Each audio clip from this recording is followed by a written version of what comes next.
Ladies and gentlemen, welcome to the first edition of Limitless Interviews. With me in the Limitless booth, I have Mr. Sweaty Clarence. Sweaty, how you doing, man?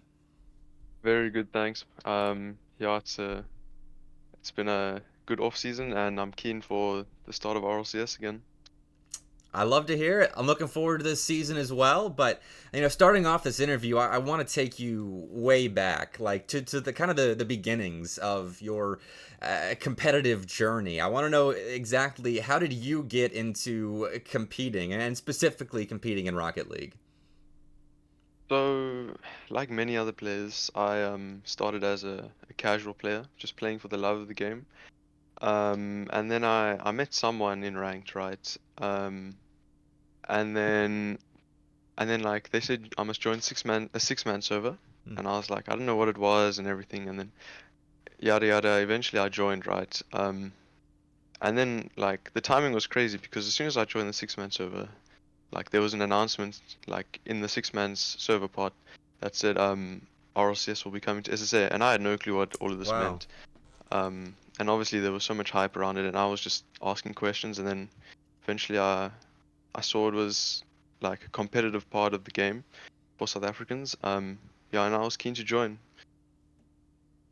That's awesome. Great timing. Unbelievable. You get into Yeah, competition right when RLCS starts. You didn't have to do all the waiting that some of the yeah, OGs had no, to do. no, So I didn't. then I guess like your journey kind of starts with the RLCS, but you started towards the top. I mean, you're playing on orgs like all the way back at the start of RLCS and SSA, like Exotic Esports, Millennial Times, Red Crown, Valiant a little bit sooner rather than later. But how did you get to the top of competing specifically in the SSA RLCS region? So at first it was looking good because I was actually when RLCS started, the first regional, I was actually playing on PS4. Wow. So obviously it wasn't the best. And I made a top eight with my first teammates, which was crazy. I wasn't expecting that. None of us were. But then we slowly started falling off a bit, and the consistency wasn't there. And then later on in the year, or the next season actually, I got a PC. Um, and that's where I found MTG, Millennial Times Gaming, and Red Crown. I bounced around those two teams. And then towards the end of yo, maybe 2023, Hmm. um, I was on Valiant. We were called French Class. Um, and then yeah, they just decided to pick me up, and then we had a dream run for Worlds, and we qualified by 1 point, and yeah, it's the rest is history. That was like out of nowhere. So often in the early stages of SSA or LCS, there was always like obviously you had your top team. It was Pirates first season. I forget what they were called the second season, but and then you have your second place team that just comes out of nowhere in the second split, and that was you guys, French Class, and then Valiant. I think you made all three grand finals Yeah. that second split. The Yes. the spring split. It was three back then. But going to Worlds, I Yeah. mean, that's an incredible feat. Making it and traveling to, I think it was in Germany that season, Yes. Dusseldorf. Dusseldorf, right? And Yeah. that's incredible. Getting to travel for Rocket League. How was that first Worlds?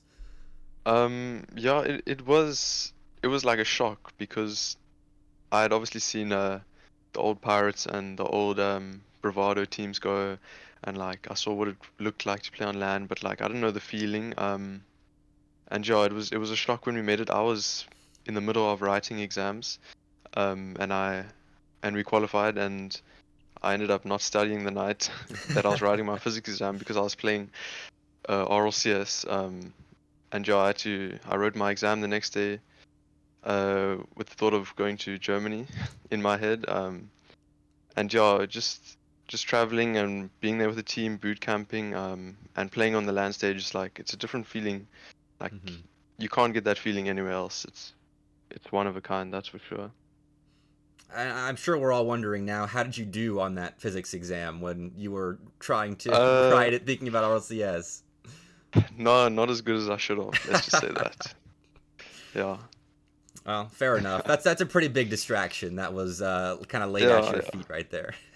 But I mean, on the one hand, it was making Germany or doing decent in a physics exam, and yeah, I chose Germany instead. Fair enough. That was a pretty good worlds for you guys. That was where SSA really started to impress on the national Yeah, stage, or international stage rather. And after that worlds, you end up joining the team that beat you at that worlds, and then Limitless. You get signed by Limitless in January of the next year. And I mean, was there any yeah. pressure joining the number one team in a region? Because I mean, if you go down at all, it's already kind of a downgrade in results, I suppose. So was there pressure in joining Limitless? Yeah, of course there was pressure. I was replacing Darth, who was playing in Limitless before me, and everyone knows that Darth was a very talented player. And he did very well in that Limitless team. So I can't lie, when I played that first regional with them, I was shaking a bit. I was a bit nervous, but we ended up winning it very comfortably. I might add. But yeah, from then the nerves started settling down. And yeah, we're just best of friends, so there's no nerves when we play with each other anymore. I love to hear that. It's nice to have teammates that are friends, even outside the game as well. And I mean, talking about Snowy and To Die For, what's it like teaming with them? What's it like being a third in that roster? Yeah, it's really fun. As I said, especially because we're friends. David to die for, he's just a goofball. Like you can't really control him. He's like the little kid of the team, I would say. And Snowy's, yeah, he's like the older brother. And I fit in the middle like perfectly. And I think that's why we get along so well. And obviously they're very talented players. So it's very easy to play with them. And yeah, it's just fun. That's awesome. That sounds like a fun team dynamic. You can see it as well. I mean, when you guys are Yeah. traveling, like at Worlds, when I got to see you and take that picture, it looked like you guys were having a blast, and Yeah. that's what you need in a team. And I mean, on a slightly a darker note, I suppose, in something you have to face as a team, that adversity you guys have faced in the last year really has come from a lot of external imports, is what you can call them, like the European players that play from Europe in SSA or travel to SSA to compete. I want to get your thoughts because it's a bit of a controversial topic.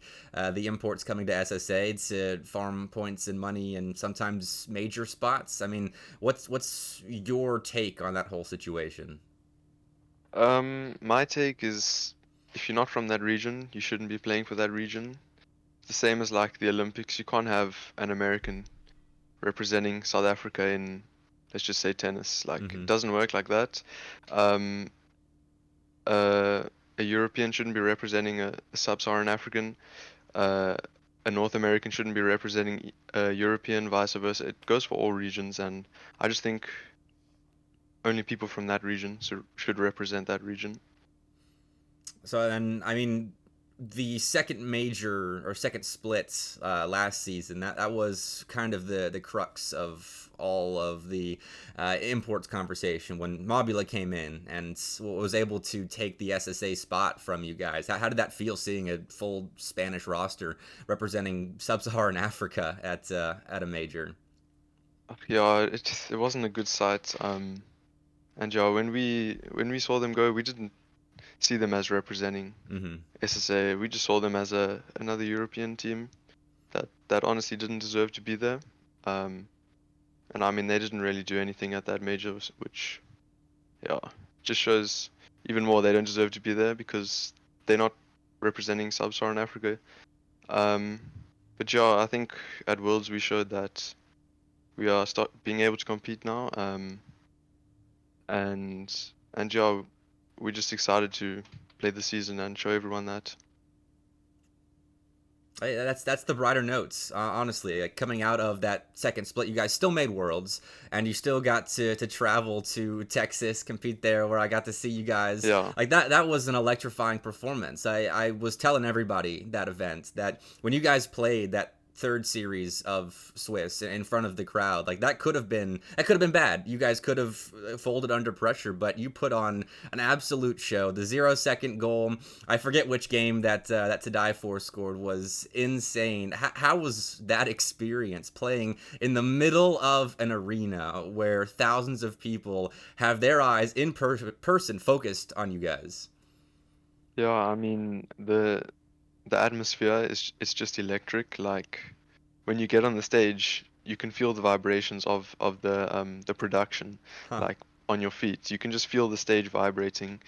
And yeah, when To Die For scored that 0-second goal to get us to win game two, yeah, the crowd went crazy. Like we could hear it perfectly through our headphones. Like we didn't even have headphones on.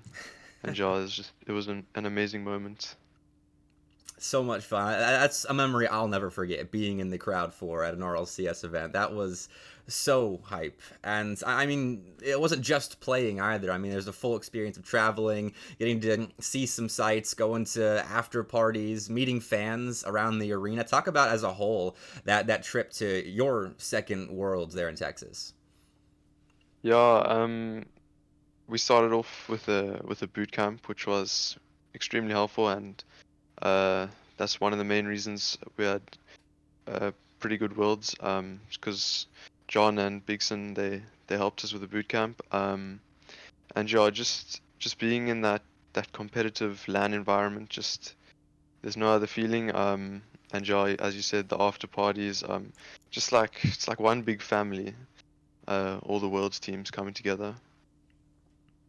It really is. It's so nice getting to just see everyone that you're used to seeing online in person, getting to see what they're actually like in person, and not just a car moving around the field or a voice in Discord.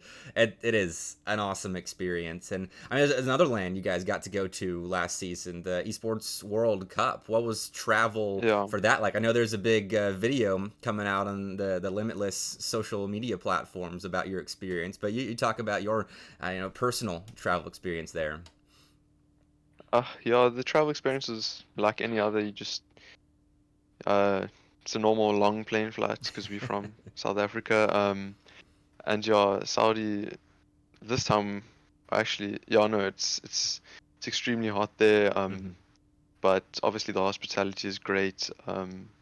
Just the overall level of that competition is it's really good.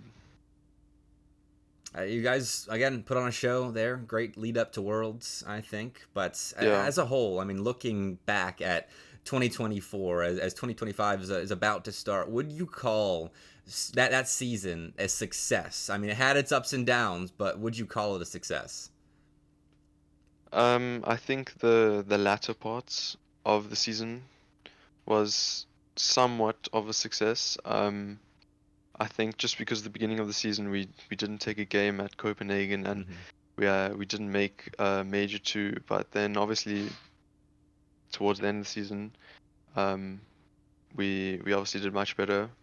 Took a game at Worlds, and overall our competition level was way better. We're having much closer games, and then especially in FIFA E, we showed that we can compete.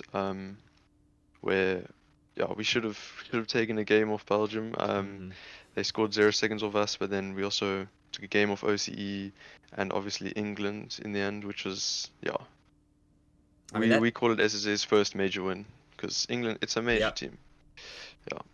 That England win, like that was big in preventing them from making playoffs. Like you Yeah. guys were absolute disruptors there. And FIFA E is another example of a third party LAN that you guys get to go to and put on a show. So I mean, talk more about that experience because it was a unique LAN. The format, the best of twos, the double round robins representing countries like that was was that a pretty cool experience? Yeah, no, first of all, representing our country, and not just our region, but specifically our country is a different feeling.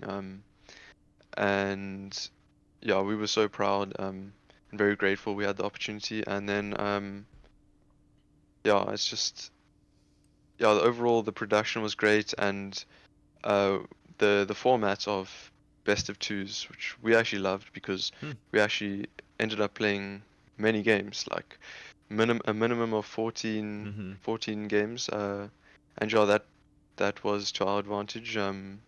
The more practice, the better you're gonna get, and uh, the longer we played, the better we got, and that's why we were competitive. I love that. And I mean, with that experience as well, do you, I mean, it's international experience, but did you feel like it was jarring playing like two games against a team and then moving on to play two games against a completely different team? Was that any different from, I don't know, like a regular scrim or something like that? Or was it still just, international experience and you'll take that? I think it's more just international experience, Okay. and we'll take that here. But yeah, it's a very different format. Like your mental has to be a lot better because you're playing back to back to back the whole time, with not many breaks. And yeah, you just gotta. And the next series is a new series. You can't carry over the negative or positive energy from the next series. It has to be like from a neutral standpoint again. Um, and yeah, I think we did well with that. All right. I like to hear that. That was more of a personal curiosity question to see how that impacts Yeah. players. But I do want to move on to the rest of the off season, the off season opens that have been hosted. And first of all, in the 1v1 tournament, it was you and Snowy in the top two. And I have to ask, what was it like losing to Snowy in the Yeah. one's off season tournament? Yo, it was painful, eh? Losing to an old man like that, it's just you don't like that feeling, eh? But next 1v1 tournament, it's over for him. His reign is over. I'm here now. All right, laying it down already. I like to hear that. But you did team up with him in the hoops tournament at least, and Yes. you beat European teams. You beat To Die For's team as well. And I mean, it's hoops. It's not a traditional twos game mode, I suppose. But hey, you got the win with Snowy. And I have to ask as well. Again, a personal curiosity question. How did you guys decide who the third man out was? Not that teaming with guns is like a punishment of any sorts, but how did you guys decide that it was you and Snowy competing together and To Die For having to go to an external team? Um, I mean, there was a bit of debate, but the end the end how do I say this? The end decision was Mhm. just that Guns and To Die For are much closer friends than myself and Snowy are to Guns. So, and yeah, David didn't mind playing with him. So it ended up working out fine, I guess, for us at least. Okay, and I mean, is To Die For teaming with guns like that? Does that mean do you think he is the best SSA player that isn't on Limitless right now? Yeah, I think so. It honestly can go between Guns, Daisy, and or Cam and Werty. Mm-hmm. It just depends who has the better day, but it's probably Guns most of the time. All right. Hey, is one of the next ups I think in the RLCS as a Yeah, whole. So it's cool to see you for guys sure. playing with him. And then to talk about the threes off season tournament, not quite as lighthearted, coming up short to Hay in that tournament. I mean, you guys played him three times, beat him in game five to force a bracket reset in the grand finals, but it was sweeps the other two times. And Hay, obviously for those that don't know, as an EU imports team, what do you think that off-season tournament is going to bleed over into the actual RLCS season? Do you think those results will hold any water going forward? Or is that just a one-off tournament? Um, I think it's a one-off tournament. Um, but I think us losing to them was actually good for us. Hmm. It was a wake-up call that we need to work harder and take all the teams a lot more seriously. And that we just can't underestimate anyone. But we're confident going into this next season. And we're just excited to start playing. I love to hear it. I love to see you guys are repping Limitless again. And of course, like it is a Limitless interview played on the Limitless stream. I have to ask you, what's the experience competing for Limitless been like now that you've gone through a full regular season, a full postseason, a full off season under the Limitless banner? What's it been like with the LMT guys? Yeah, it's definitely there's a lot of expectation on us. And we don't mind it. We just want to perform and live up to what's expected of us because yeah, John and Bigson, they're very nice people. Limitless is a great org, and we're happy to sign with them for And the next season. new signing as well. CP Zebra joining the roster. I know he coached Snowy. I forget if that bled over into when To Die For joined the team, but he's been a Not long quite. time. Okay, Yeah. not quite. No, he's been a long time figure in the scene though, and I know he's competing a long time ago as well in the first season. What's what's signing him as a coach? I don't know if you've gotten much time to work with him just yet, but what does that signing mean for the team? Um, it means a different perspective on our yeah. It's just a fresh start almost. We know CP Zebra has lots of experience. He's been competing for a long time and he's been coaching for a long time, Mm-hmm. and we just think his game knowledge is exceptional. And yeah, we're also just very good friends with him, and we're just excited to get going. All right. I love to hear it. Final question I've got for you is how do you think that this season will play out for you guys? Um, I think the first split is gonna be tough, but we're resilient. And we have confidence in ourselves. But then I think we make major, but I think second split it's gonna be much easier. Limitless all the way. All right. Dude, I appreciate it. I love the optimism. I love the confidence. You're a fun guy to talk to, Sweaty. I appreciate you joining me. Thank you, thank you, thank you for having me. All right, and that concludes my interview with Sweaty. We've got interviews with Snowy and To Die For and Big Sin as well coming up on stream, on social media platforms, wherever we end up posting this. But Sweaty, thanks for joining me and good luck this season. Thank you.